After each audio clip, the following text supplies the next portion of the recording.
va faire le tri dans nos affaires avant Noël. Ça va être ta fonction aujourd'hui, ma Sophie, c'est de nous aider à nous dire comment on fait pour organiser Noël et que ce ne soit pas un bazar incroyable. On a du temps, donc on va en profiter.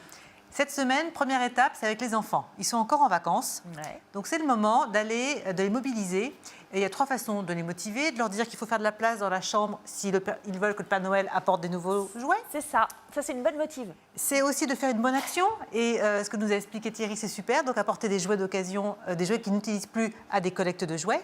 Et pourquoi pas vendre des jouets, ça leur fera un petit peu de sous pour pouvoir se faire un petit cadeau aussi à Noël, ou vous pensez à la famille. Ou nous en faire à nous. Exactement. Bien sûr. Donc là, cette semaine, c'est l'opération tri dans les chambres, les vêtements, les livres, les jouets.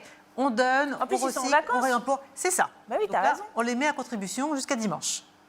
Ok, les enfants, ça c'est fait. Tu vas faire trier tes enfants, Émeric. Commencer par faire une soupe avec la citrouille qu'ils ont massacrée. Et après, ils vont ranger leur chambre et faire le tri des jouets pour Noël. Ok.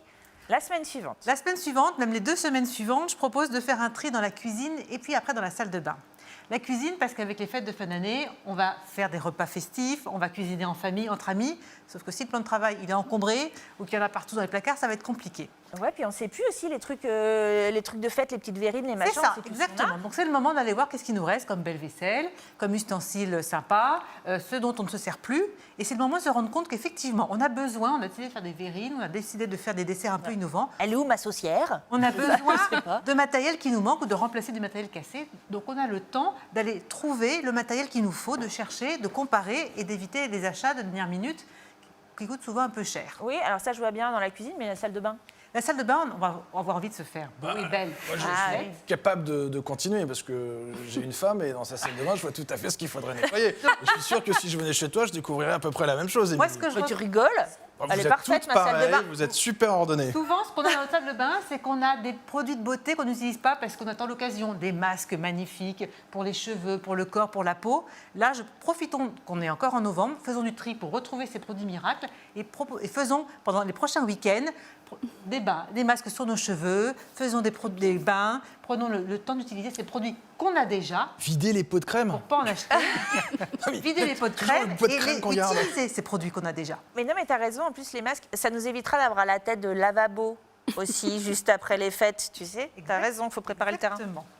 le terrain. La 3e étape, ça ce sera fin novembre, c'est un peu de tri dans l'entrée et dans le salon. Parce qu'on va accueillir des invités et il faut leur faire envie, il faut rendre notre entrée accueillante. Donc on va commencer par faire un peu de tri dans la penderie, par faire de la place pour mettre les manteaux des invités quand ils arrivent.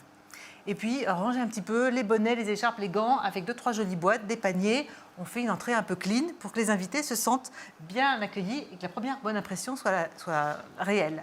Et puis dans le salon, on profite aussi pour faire un peu de tri pour alléger le salon. Pour enlever les bibelots qui vraiment n'ont aucun intérêt, les vieux magazines qui sont restés longtemps, les jouets... Ceux qui n'ont pas d'intérêt. Moi, je suis allée chez lui, il a quelques bibelots. C'est toi qui as des bibelots. On valorise ce qu'on aime et on enlève ce qui prend de la poussière pour rien et ce qui pollue l'espace. Mais non, mais en plus, on va mettre toutes nos décos. Et on va pouvoir, effectivement, après, mettre les décorations de Noël. Moi, je ne sais jamais où le mettre, mon sapin, perso. Comment on se profite avec le mois de novembre pour faire du vide dans ton salon et pour, du coup, pouvoir effectivement créer, imaginer cette décoration de Noël en ayant le temps de le faire. Et pas dans l'urgence, le 23 au soir, vite, on sort tout et puis ça fait des ordres et brouillons.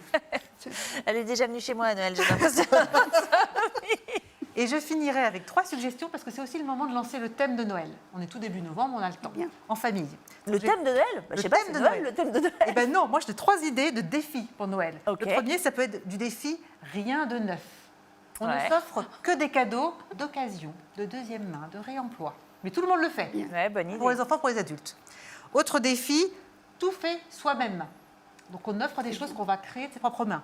Ça peut être alimentaire, un gâteau, des confitures, des bocaux, mais aussi des choses qu'on va fabriquer soi-même. Je préviens les enfants, interdiction de recycler le collier de Noël d'il y a 2 ans pour l'offrir à votre mère. Alors, le customise avec un peu de peinture dorée, ça va être magnifique. Quand même. Magnifique. Et le 3e défi, c'est 0 objet, que de l'immatériel. Ah ouais. Donc, c'est offrir une place de cinéma, une place de théâtre, Oh, bonne idée. des entrées dans un parc d'attractions, du temps passé ensemble. Ça ne se rattrape pas, le temps passé ensemble. Et ça, c'est vraiment servir des souvenirs, plus qu'un jouet. L'enfant va l'ouvrir, le poser, il ne l'utilisera pas plus que ça parce qu'il en a tellement. Alors que des beaux objets, des cadeaux immatériels, Ça fait des souvenirs et ça reste.